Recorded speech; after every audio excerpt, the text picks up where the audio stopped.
Malheureusement, il n'y a pas beaucoup de participants. J'espère que les A2 sont informés. Parce que c'est un cours. Comment avec les A2? Est-ce qu'ils sont informés?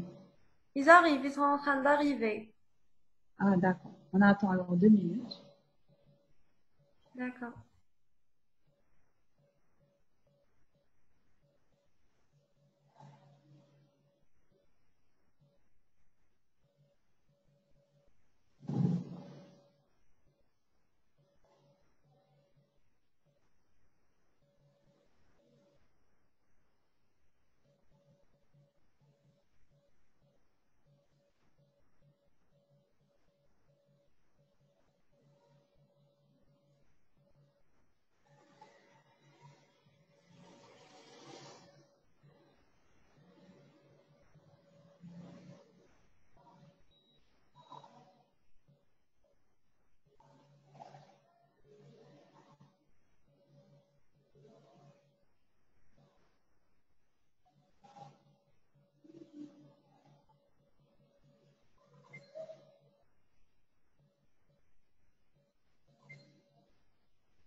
Alors, on commence.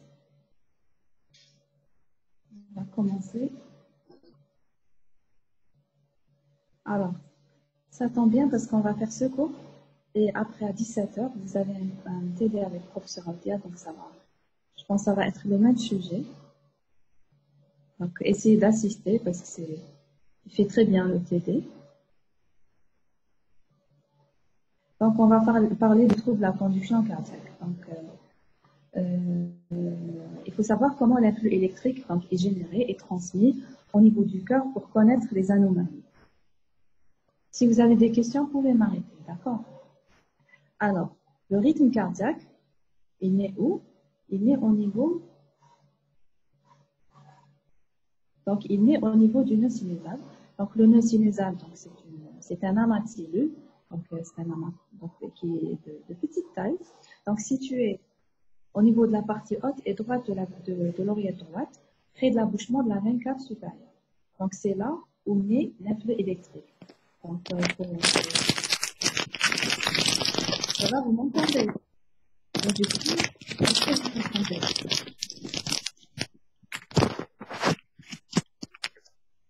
Est-ce que vous m'entendez? Oui, docteur. Ah, très bien.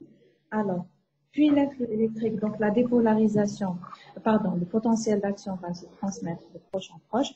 Il y a des voies de conduction, mais ce n'est pas important. Donc, entre oreillette droite et oreillette gauche, l'essentiel, retenez que l'influx électrique va passer donc au niveau de l'oreillette droite puis l'oreillette gauche. C'est que ce qui est dans sur le CG, l'onde de P. L'activité du nœud sinusal n'est pas visible sur le CG de base. Donc, ce qu'on voit, c'est la conséquence. Donc, l'influx est ici au niveau du nœud sinusal, puis il est transmis vers les oreillettes. Ce qu'on voit sur le CG, l'onde de P, donc l'onde de P, elle représente la dépolarisation de l'oreillette droite, puis l'oreillette gauche. Le nœud sinusal, donc son activité n'est pas visible, mais c'est la conséquence qui est visible. Donc, après dépolarisation, donc pendant plutôt la dépolarisation des oreillettes, l'influx arrive aussi au niveau donc, du septum interoculaire à la partie basse. Il y a une structure donc nodale qu'on appelle le nœud auriculo-ventriculaire. Donc, le nœud auriculo-ventriculaire joue le rôle d'un filtre. Donc, quand il y a une fréquence qui est très élevée au niveau des oreillettes, donc ce n'est pas transmis avec la même fréquence en ventricule. Donc, on parle de conduction décrémentielle. D'accord? Donc, il joue un rôle de filtre. Il y a un passage, donc il y a une pause obligatoire. C'est pour ça que le PR, donc, ne peut pas être inférieur à 0,12 dans le cas normal. Il faut savoir que ce plan, donc le plan des valves, est fibreux.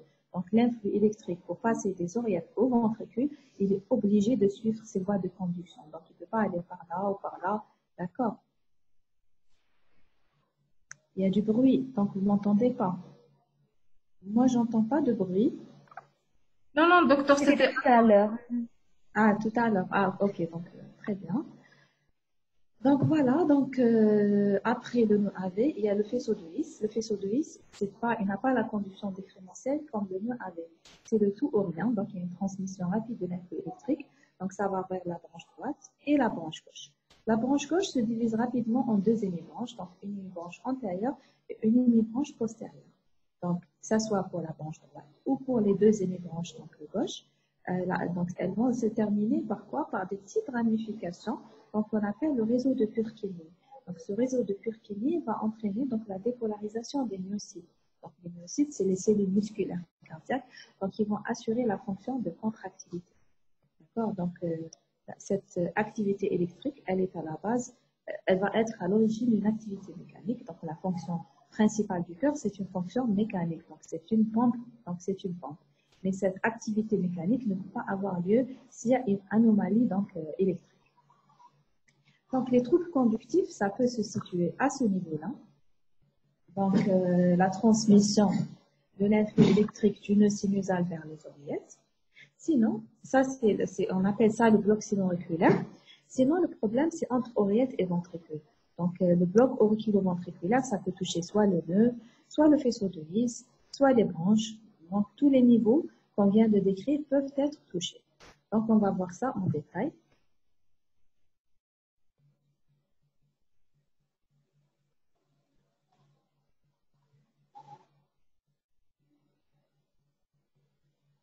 Donc, la première, donc, on va commencer par le nœud sinusal. D'accord?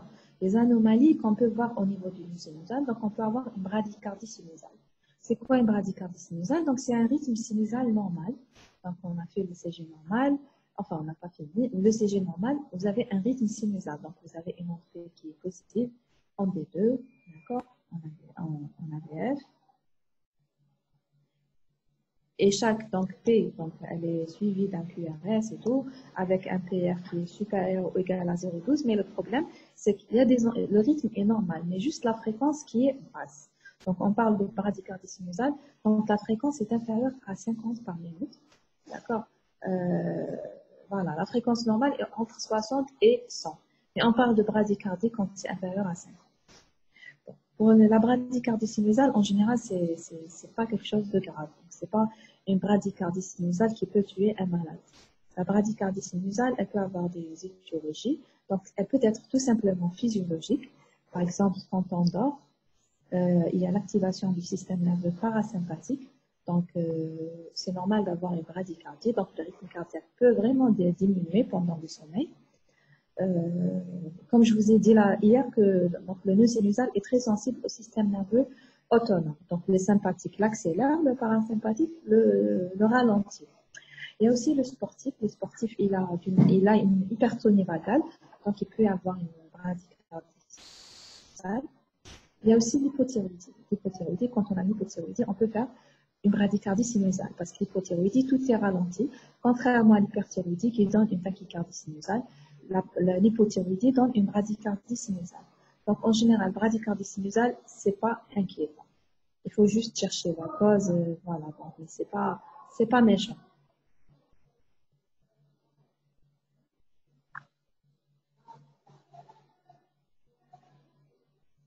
Maintenant, on arrive au vrai problème. Donc, c'est le bloc sino-auriculaire. Parfois, l'influx électrique, il a du mal à être transmis du nœud sinusal vers les oreillettes. Dans ce cas-là, va se poser un problème. Donc, les oreillettes ne peuvent pas être dépolarisées. D'accord? Ce que j'ai dit tout à l'heure, que le nœud sinusal, c'est le pacemaker du cœur. D'accord? S'il est défaillant, il y a un autre foyer qui va prendre le relais, c'est le nœud auriculo-ventriculaire. D'accord? Mais avec une fréquence qui est inférieure à la fréquence sinusale. Pourquoi? Parce qu'il n'est pas spécialisé. Le nœud auriculo-ventriculaire, il a une conduction décrémentielle. C'est ça sa propriété essentielle. Il peut y avoir une dépolarisation, plutôt il y a une dépolarisation spontanée, mais qui est moins importante que celle du nœud sinusal, parce que le nœud sinusal, on va dire, c'est sa fonction principale, c'est la genèse du rythme cardiaque. Le nœud AV n'est pas là pour générer un rythme cardiaque. Mais en cas de défaillance du nœud sinusal, heureusement que donc le nœud auriculo-ventriculaire peut assurer le relais. Et dans ce cas-là, les oreillettes ne vont pas être dépolarisées, d'accord? Parce que la dépolarisation des oreillettes se fait à partir du nœud sinusal. Donc là, on déduit que tout ce qui est trouble donc, de la conduction sino-auriculaire va retentir sur l'onde de P. D'accord? Alors, on peut avoir soit une paralysie sinusale, donc le nœud sinusal qui n'arrive pas à assurer sa fonction, soit un bloc sino-auriculaire. Mais c'est difficile de faire la part des choses parce que l'activité du nœud sinusal, de toute façon, n'est pas visible sur le CG de surface. D'accord? Ce qu'on voit, c'est la conséquence. Donc, d'une manière générale, on parle de bloc sino-auriculaire si on a un problème sur le CG. Donc, le bloc sino-auriculaire peut avoir plusieurs aussi degrés de gravité. Donc, il existe 3 types de blocs sino-auriculaires. Donc, vous avez le bloc sino-auriculaire de type 1. D'accord? Donc, c'est un allongement de la conduction sino-atriale. Donc, normalement, la dépolarisation, elle se fait au niveau du nœud sinusal, mais juste, il y a un retard de transmission vers les oreillettes. Donc, selon vous, quelle est la traduction sur le CG? Qu'est-ce que je vais avoir sur le CG? Donc, il y a la dépolarisation du nœud sinusal. Normale, elle est normale, elle se fait normalement, mais il y a un petit problème, donc un retard à la transmission vers les oreillettes. Donc, sur le CG, qu'est-ce que je vais avoir comme anomalie? Alors, je vous laisse répondre. J'attends vos réponses. Docteur, allongement de l'onde P. Non, non. Pourquoi allongement de l'onde P? Non, il n'y a pas d'allongement de l'onde P. Réfléchissez. Non, ce n'est pas l'onde P biphasique. C'est l'espace PR qui s'allonge. Et pourquoi PR? PR, c'est la conduction entre les oreillettes et les ventricules. Là, c'est la conduction entre le nœud sinusal et les oreillettes. Donc, qu'est-ce que j'aurai sur le CG?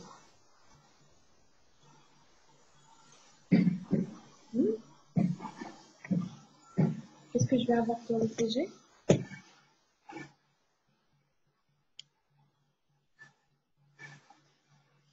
Bah, très bien, je n'aurai pas d'anomalie sur le CG. C'est une question piège. D'accord? Parce que le nœud sinusal se dépolarise à une fréquence normale et il y a un retard de transmission. Alors là, je ne verrai pas ça sur le CG de surface. Ok? Donc, c'est juste comme ça. Donc, c'est théorique. Et je ne verrai jamais ça donc, sur un ECG. Donc, il n'y a pas d'anomalie sur le CG. Même, il n'y a pas d'autres explorations pour trouver ça. Donc, c'est juste théorique de type 1. Ok? On ne le voit pas. Et c'était juste une question piège pour voir est-ce que vous raisonnez. Donc, le type, donc aucun signe sur le CG pour le type 1. Pour le type 2, vous avez un blocage complet intermittent. Donc, de temps en temps, le nœud sinusal qui est dépolarisé ne transmet pas sa dépolarisation vers l'oreillette. De temps en temps, pas tout le temps. Alors, qu'est-ce que j'aurai sur le CG?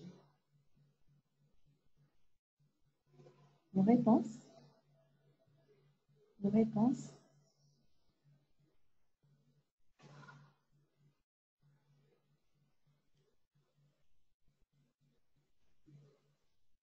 Donc, Racha Bougam dit absence de ventre P. Vous voulez dire qu'il n'y a pas du tout d'onde P? J'ai dit intermittent, blocage intermittent. C'est un blocage complet, oui, mais intermittent. Donc, je réponds, puisque je n'ai pas de réponse. Apparemment, c'est l'heure de la sieste. Donc, il n'y a pas de réponse. Donc, c'est vrai que j'aurai des ondes P qui manquent, mais pas toutes. Parce que le blocage est intermittent. Donc, il y aura parfois une transmission de la dépolarisation, parfois non. Donc, j'aurai quelques ondes P, mais pas tout le temps. Donc, il y aura des ondes P qui manquent. Non, le rythme est sinusal. Le rythme est sinusal, mais parfois, il y a des ondes P qui manquent. Donc, il y a des pauses qui sont dues à l'absence d'une onde P. On va voir des exemples. Hein.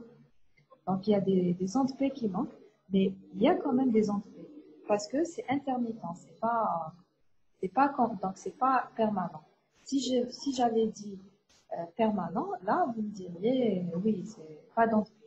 Donc, blocage complet, intermittent. On verra qu'il y a plusieurs des subdivisions aussi pour le type 2.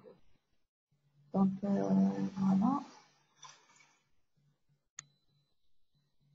Donc, c'est un blocage complet intermittent. Il y aura des ondes P qui manquent avec l'intervalle RR qui contient là ou les ondes P manquantes qui est multiple de RR de base.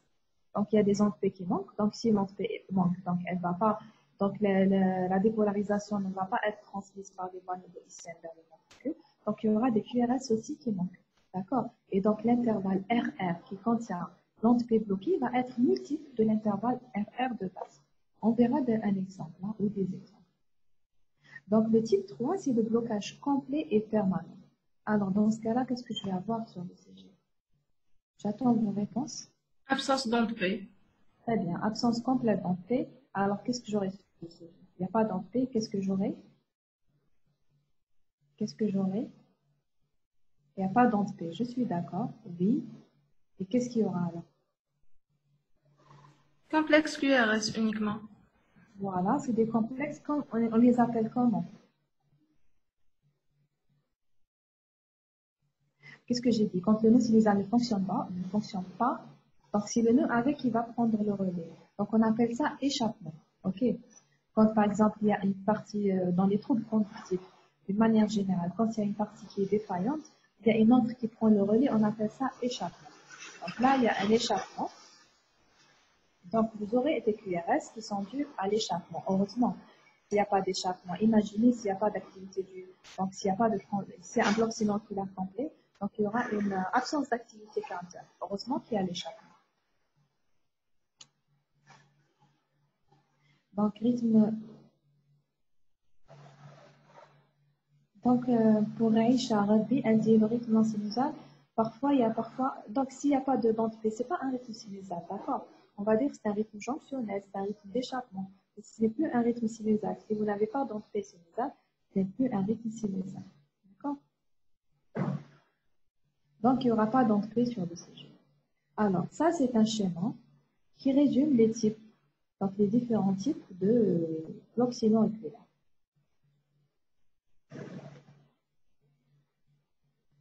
Donc, vous avez le premier type. Donc, on a dit bloc sino-oculaire de type 1. Est-ce que je peux bouger là-bas?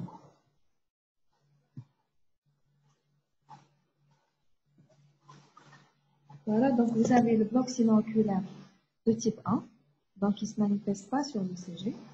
D'accord, donc le CG est normal. Vous avez des P, des QRS. C'est vrai qu'il y a un retard de transmission, mais je ne peux pas le voir moi et je ne peux pas faire le diagnostic. Donc le bloc sino-oculaire de type 1, c'est vraiment théorique. Donc vous n'aurez jamais, je ne peux pas vous donner un ECG à interpréter, donc vous ne pouvez pas me répondre bloc sino-oculaire de type 1. Donc, le bloc sino-oculaire de type 2, qu'est-ce que j'ai dit? C'est un blocage intermittent, complet intermittent. Là, c'est pas complet. C'est pour ça qu'il y a toujours des ondes P. C'est un retard. Donc, c'est le blocage, on dit qu'il est complet, ça veut dire qu'il n'y a pas de transmission. C'est ça un blocage complet. Ça veut dire que c'est pas un retard. Là, le bloc sino-oculaire, c'est un blocage de type 2, pardon, c'est un blocage complet mais intermittent.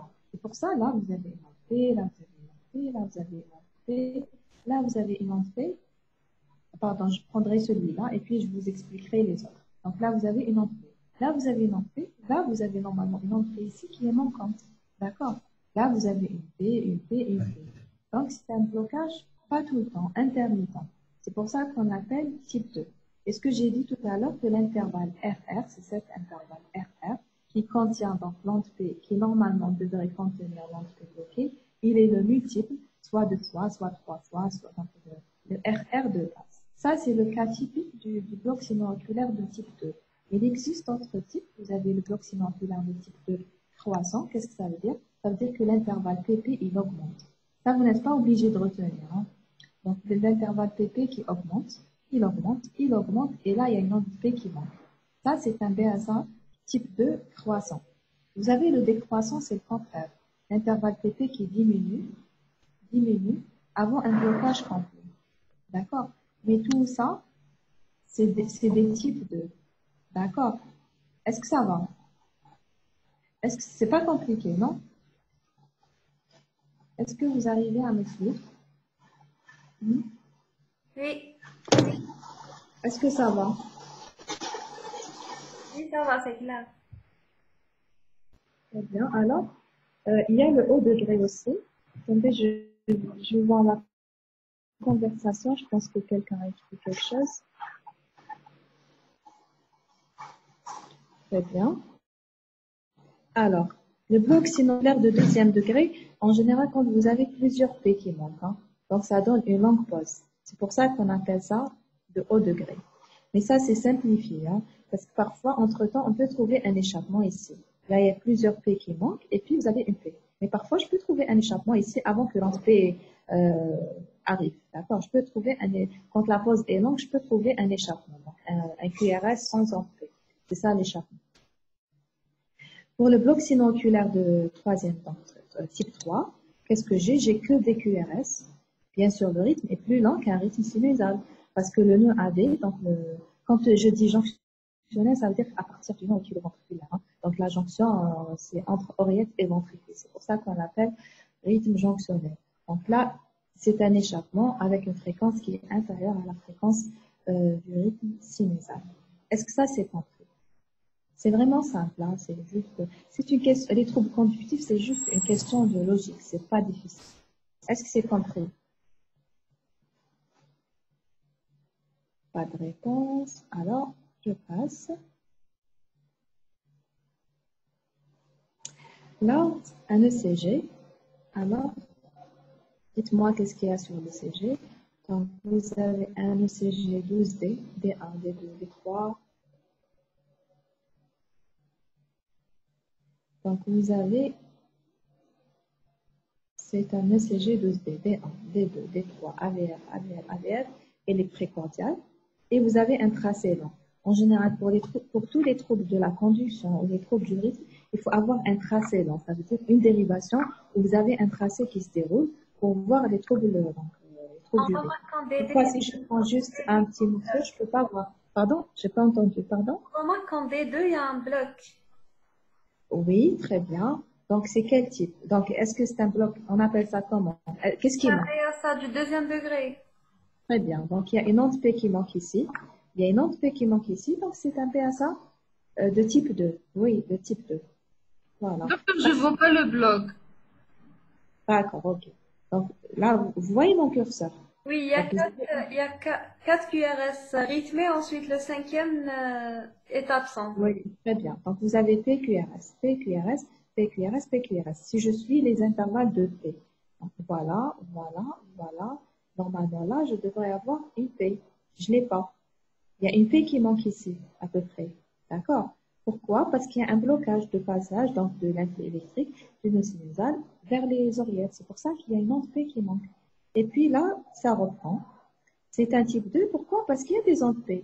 Elles ne sont pas absentes, mais de temps en temps, elles sont absentes. D'accord? C'est ça le type 2. Ça, c'est un BSA deuxième, donc de type 2 qui est typique. C'est simple, hein? C'est vraiment essayer d'être juste logique et penser que c'est ça facile, c'est pas difficile. D'accord?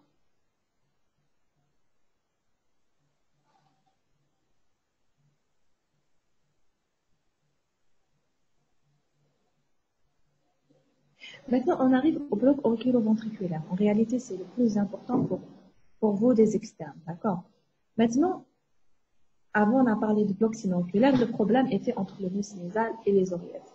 Maintenant, la conduction, les troubles de la conduction AV, c'est entre les oreillettes et les ventricules. Donc, c'est un problème, on va dire, de relation entre oreillettes et ventricules. OK? Donc, là aussi, vous avez 3 degrés. Vous avez 3 degrés.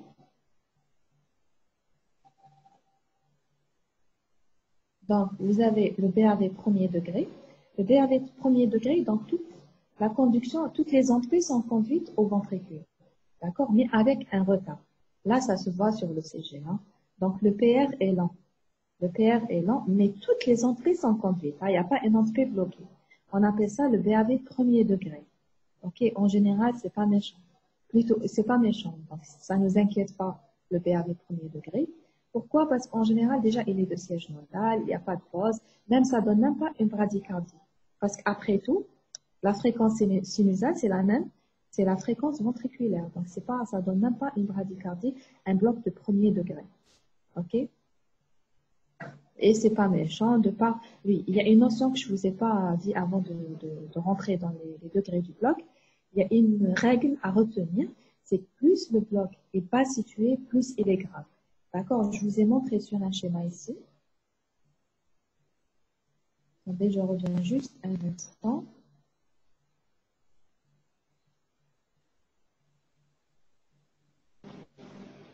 Voilà. Sur ce schéma, je vous ai dit que le bloc AB, donc il peut se situer ici, au niveau du nœud. Il peut se situer ici, au niveau du is, ou au niveau donc, des deux branches. Et bien, sachez que plus je descends, plus c'est grave. Pourquoi? Parce que si j'ai un bloc nodal ici, c'est moins grave qu'un bloc, par exemple, ici. Le bloc ici est moins grave qu'un bloc infra-ischien. Pourquoi? Parce que quand j'ai un bloc du nœud AB, donc il y a toujours un foyer d'échappement ici qui peut prendre le relais. Et le foyer d'échappement, plus je descends, plus il est lent. D'accord? Donc, plus on descend, plus c'est lent. Et plus le rythme est inconstant. Donc, il peut lâcher.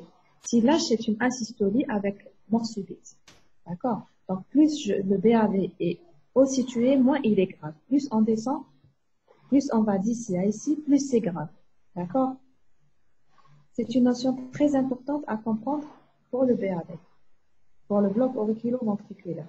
Alors, je reviens à mon bloc.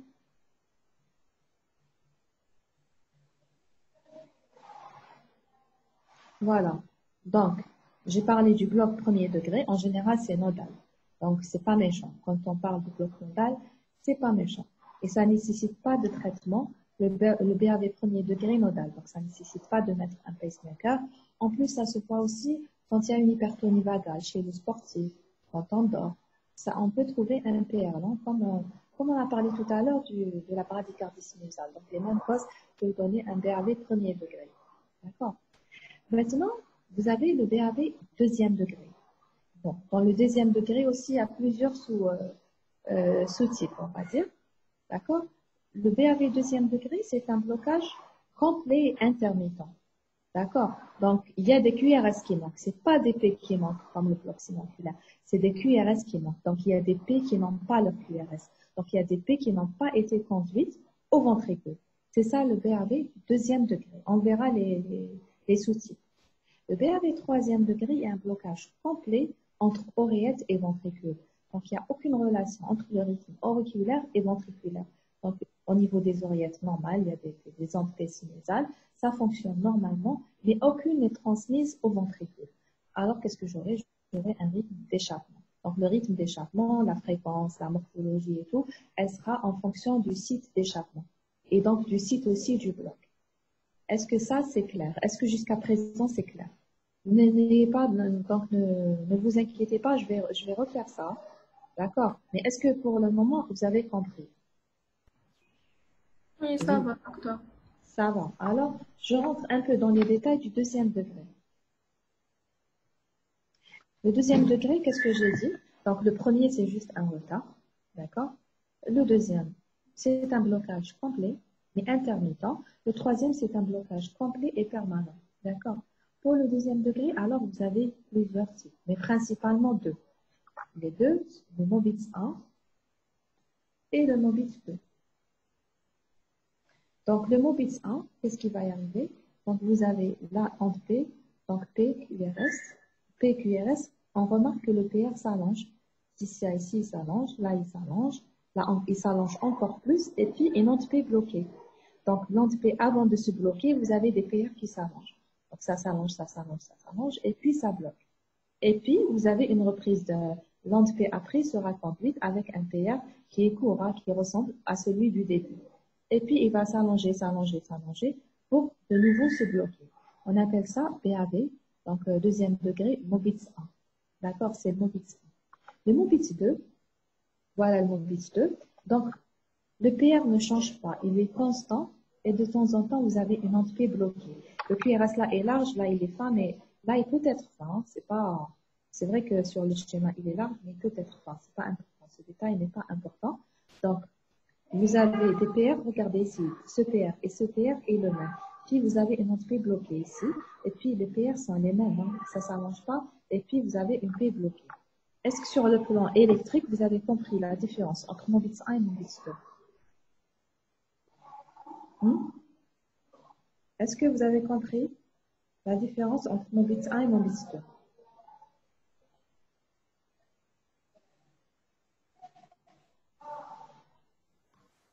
Vous pouvez répéter, docteur. D'accord, je répète. Pas vraiment. D'accord. Donc, on est d'accord tous que c'est un blocage, il y a des entrées. Pardon, et toutes les entrées sont conduites. Pardon. Il y a des entrées conduites, mais parfois, il y a une entrée qui n'est pas conduite. C'est ça le BAV du deuxième degré. Contrairement au premier degré où tout est conduit, et au troisième degré où aucune entrée n'est conduite. Dans le deuxième degré, donc, il y a des entrées conduites et de temps en temps, il y a une P qui n'est pas conduite. Maintenant, pour le Mobitz 1, vous avez le PR qui s'allonge. Le PR, il s'allonge, s'allonge, s'allonge avant qu'il y ait une entrée bloquée. Pour le Mobitz 2, le PR est toujours le même. Le PR ne change pas. Il y a de temps en temps une entrée qui n'est pas conduite. D'accord? Maintenant, ma question. Selon vous, qu'est-ce qui est grave? Est-ce que c'est Mobitz 1 ou Mobitz 2? Quel est le trouble conductif grave? Est-ce que c'est Mobitz 1 ou Mobitz 2? Sûrement Mobitz 2.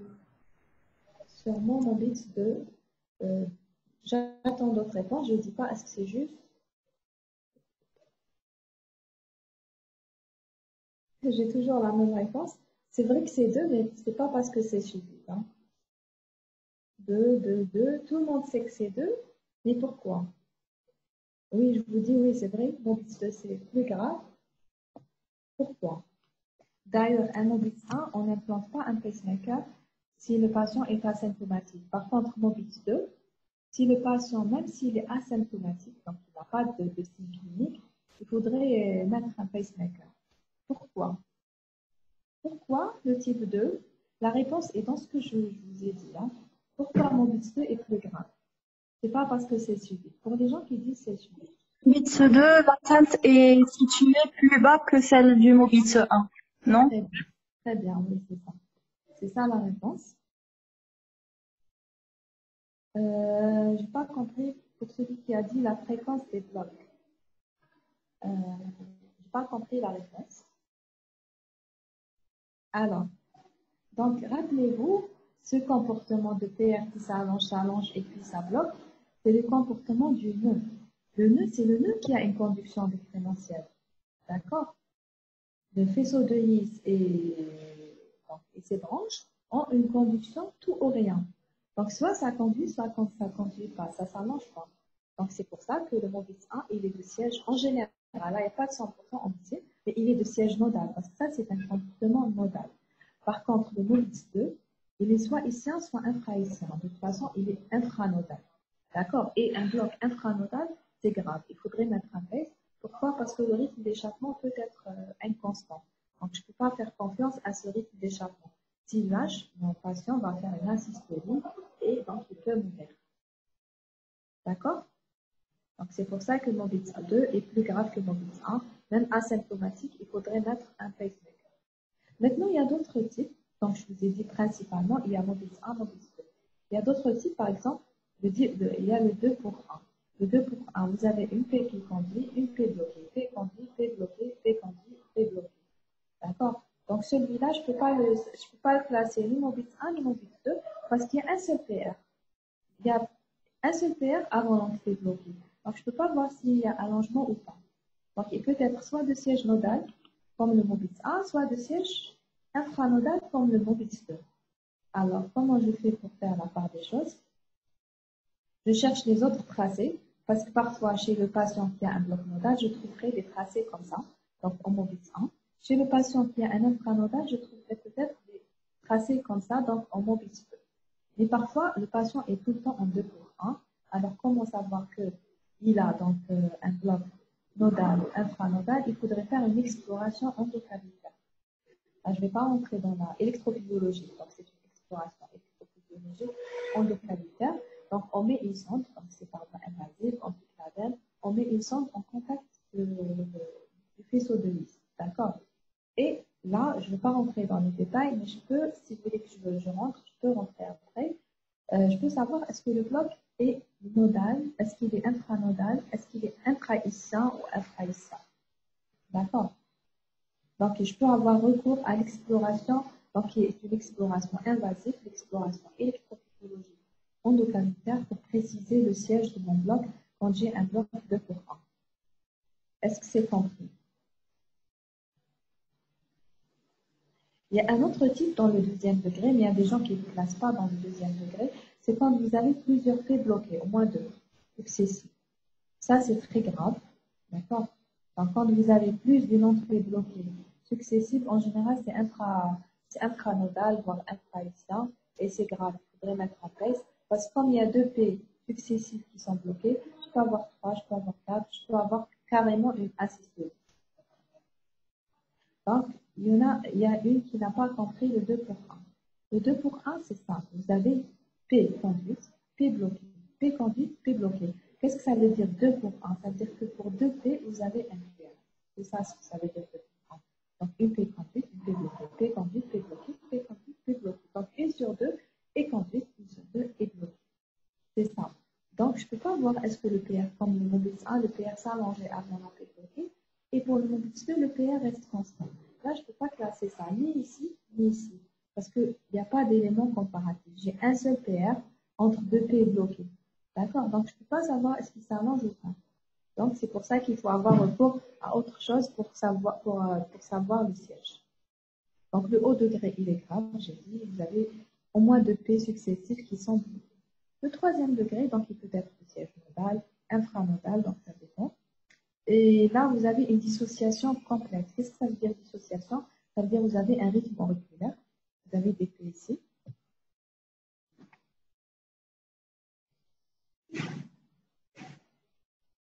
Vous avez des P. D'accord?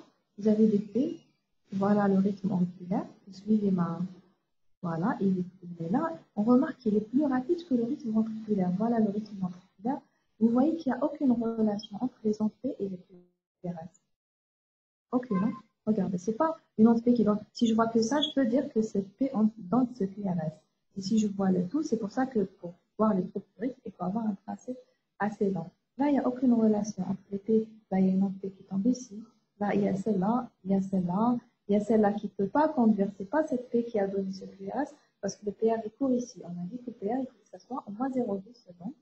Là, il y a une P, là, il y a un QRS. D'accord? Donc, les ondes P tombent n'importe où par rapport au QRS. Vous avez un rythme auriculaire, donc les ondes P sont égales à une fréquence, et une fréquence ventriculaire à part qui est toujours inférieure à la fréquence sinusale. Parce que le rythme d'échappement est toujours donc plus lent que le rythme sinusal. Est-ce que c'est compris? On va les revoir, hein? Mais c'est ça le schéma. Si vous avez compris ce schéma, vous avez compris les troubles conductifs auriculo-ventriculaires. Est-ce que ça va? Est-ce que ça va jusqu'à présent? Oui, docteur. Très bien. J'espère que oui pour tout le monde. Alors, on va continuer. Donc là, c'est un DRV premier degré. Donc, vous avez des PR. Il n'y a pas d'entrée bloquée. Il y a un PR qui est allongé. Donc, PR allongé, bien sûr, à partir de 200 millisecondes. Puisque les normes de l'intervalle PR. PR, ça commence, bien sûr, ça c'est juste un titre de rappel. Pour calculer l'intervalle PR, ça commence à partir du début de l'entrée, pas la fin, du début de l'entrée jusqu'au QRS. Donc, les normes, c'est entre 0,12 et 0,2 ou entre 120 et 200 millisecondes. Donc, un PR supérieur à 200 millisecondes avec toutes les entrées qui sont tendues, c'est un DRV premier degré. Donc, c'est ça ce que j'ai dit tout à l'heure, plus le bloc est situé, moins il est grave. Donc, DRV du premier degré, c'est un ralentissement de la conduction AV. Et toutes les ondes, c'est juste un ralentissement, c'est pas un blocage. On l'appelle bloc, c'est vrai, mais c'est un ralentissement, c'est pas un bloc. Donc, le plus souvent de siège nodal, donc, il est donc bénin, c'est pas grave. Le Mobitz 1, comme vous voyez ici, donc la flèche jaune, c'est le PR qui s'allonge, et puis vous avez une P bloquée.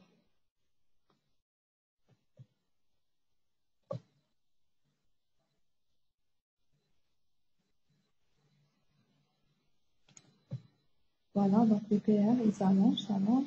Et puis, il y a une P qui tombe ici, qui est bloquée. Donc, si vous calculez la fréquence des oreillettes, vous allez avoir, si vous calculez les intervalles, vous allez avoir une P qui tombe ici et qui est bloquée.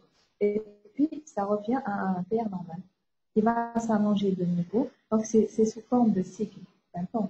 Il y a un cycle, un PR qui s'allonge, s'allonge, s'allonge. Et puis, ça revient comme c'était au début, après l'onde P bloquée. Alors, pour un Mobitz 1, toujours, vous avez une caractéristique. Pour le Mobitz 1, je vais vous la dire. Attendez, je reviens à mon schéma.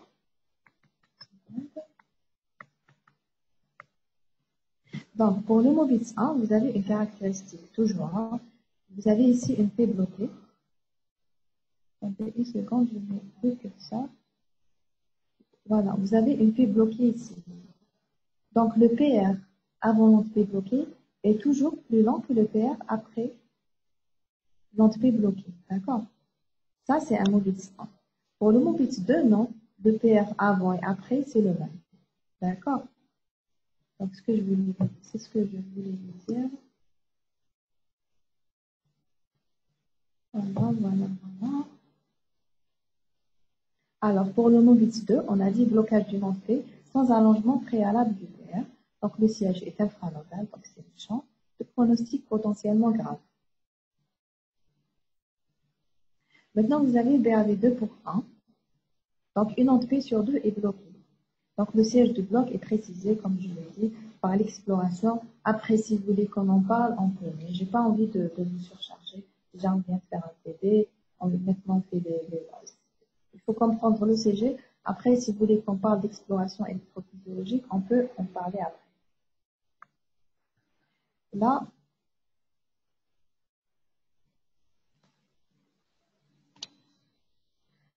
vous avez une P qui est conduite. Donc, elle a donné un QRS. Là, vous avez une P bloquée. D'accord? Une P conduite, une P bloquée, une P conduite, une P bloquée. C'est pour ça que c'est un bloc 2 pour 1. Donc, le bloc 2 pour 1 est un deuxième degré. Mais vous ne pouvez pas le classer ni Mobitz 1 ni Mobitz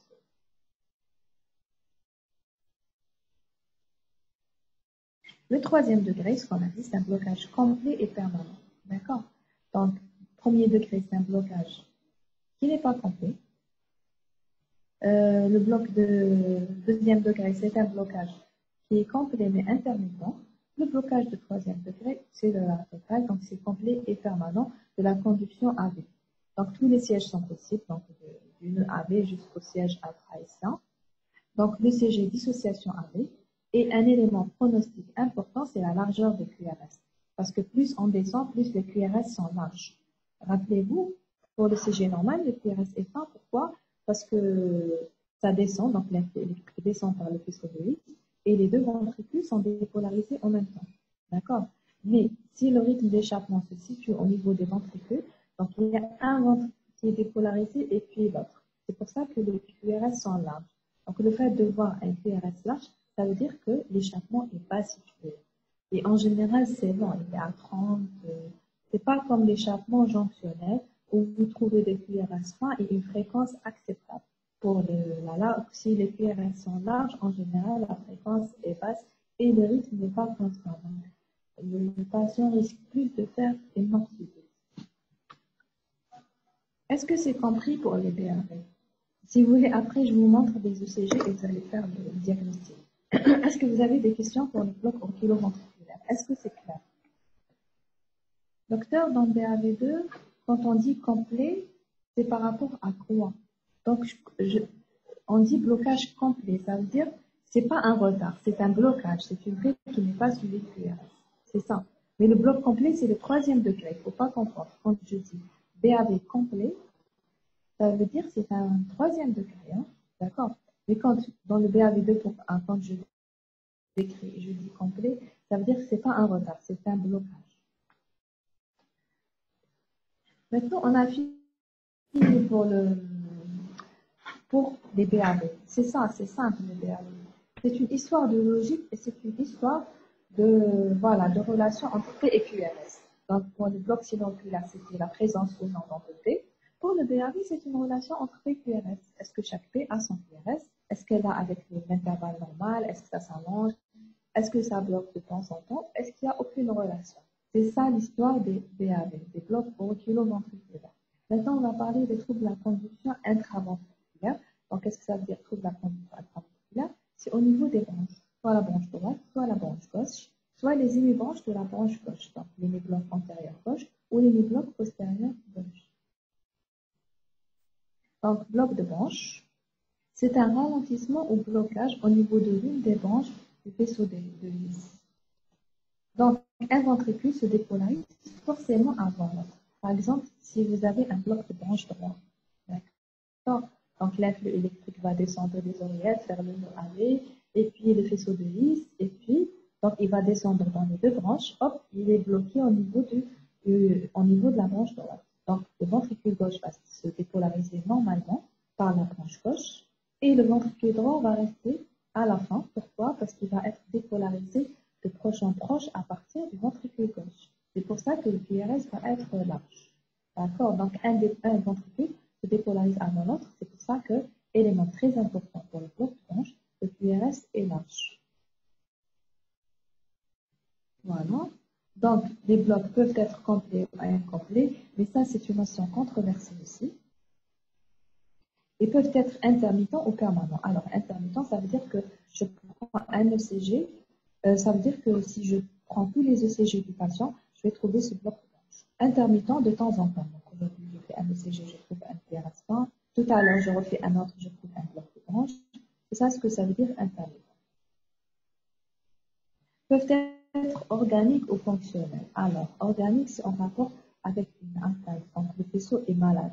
Donc, il est malade, pour une raison ou pour une autre, on verra les étiologies. Fonctionnel, ça veut dire que c'est pas une question d'atteinte des voies de conduction. Donc, les branches sont normales, enfin, elles sont pas malades, mais c'est une question de période réfractaire. Quand j'ai, par exemple, une tachycardie sinusale ou autre supraventriculaire, donc, une des branches est en période réfractaire. Donc, l'influx peut descendre et trouver une des branches en période réfractaire parce que la fréquence est rapide.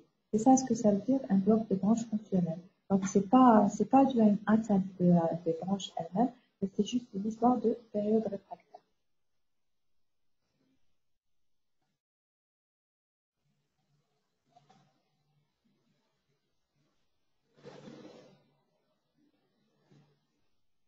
Alors, pour comprendre le bloc de branche, il faut connaître les vecteurs de dépolarisation du ventricule, des deux ventricules, pardon. Donc, la première partie, donc, quand l'influx descend, ça c'est un peu complexe. Donc, quand l'influx électrique descend par le His, la première partie à être dépolarisée des deux ventricules, c'est le septum interventriculaire. Alors, il y a une branche qui sort de la branche gauche qui va dépolariser le septum. Et cette dépolarisation va se faire de gauche à droite. D'accord? Donc, c'est le premier vecteur de dépolarisation. C'est pour ça que sur l'ECG normal, l'ECG normal, donc en V1, qu'est-ce que j'ai? J'ai petit r qui représente petit r grand S. Donc, la petite r correspond parce qu'elle V1 voit venir vers elle la dépolarisation du septum. C'est pour ça qu'elle va enregistrer une activité positive. Donc, la petite r vue en V1, ça correspond à la dépolarisation septale. La même chose en V6, V5, V6, ça s'enregistre sous forme d'une onde Q. Parce que cette même activité, elle suit V5, V6. Donc, c'est ça la dépolarisation septale. Et puis, vous avez la dépolarisation, on va dire, de la plus grande partie du massif ventriculaire qui va être orientée à gauche. Pourquoi? Parce que le ventricule gauche est plus important que le ventricule droit. D'accord? Donc, c'est ce qui est responsable de la grande onde R en V5, V6 et de la grande onde S en V1. Ça, c'est une notion d'ECG normal. D'accord? Et puis, vous avez la dépolarisation de la base des ventricules. D'accord? Donc, quand il y a un bloc de branche, ces étapes sont perturbées. D'accord? Ces étapes sont perturbées. Donc, il y a un ventricule qui se dépolarise et puis l'autre. Quand vous avez un bloc de branche gauche, la dépolarisation septale ne se fait pas. Donc, elle ne se fait pas en premier. C'est le ventricule. Pourquoi? Parce que la dépolarisation septale, elle se fait à partir d'une branche, elle se fait à partir de la branche gauche.